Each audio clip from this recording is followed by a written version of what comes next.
అమాయకులైనటువంటి హిందువుల్ని మరింత నిస్సహాయులుగా చేసి మైనారిటీలు ఈరోజు ఈ యొక్క రక్తక్రియలు ఆడుతున్నారు. మరి ఇది ఎంతవరకు సమంజసమైన విషయం? మరి దీనికి ప్రధానమైన నేరస్తులు అయితే హిందువులే అంటాను నేను.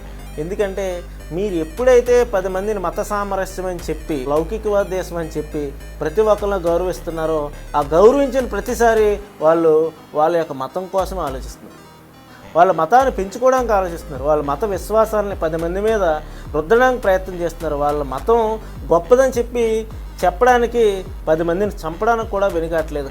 నువ్వు ఒక అడుగు మంచి కోసం వేసినప్పుడు అవతల వాళ్ళు కూడా ఒక అడుగు మంచి కోసం ఇస్తే, అంటే 2 చేతులు కలిస్తేనే చప్పట్లు అవుతాయి తప్పించి, నువ్వు సంకలగుద్దుగా నువ్వు లౌకికవాదం అని చెప్పి నీ హిందూ భావజాలను వదిలేసి నీ హిందూ మతం మీద నీకు విశ్వాసం కానీ, నీకు భక్తి కానీ, లేకపోతే నీకు గౌరవం కానీ లేకుండా ఉన్నంతసేపు పరమతస్తులు, అన్యమతస్తులు ఈ విధంగానే హిందువుల మీద డామినేట్ చేస్తారు. దానికి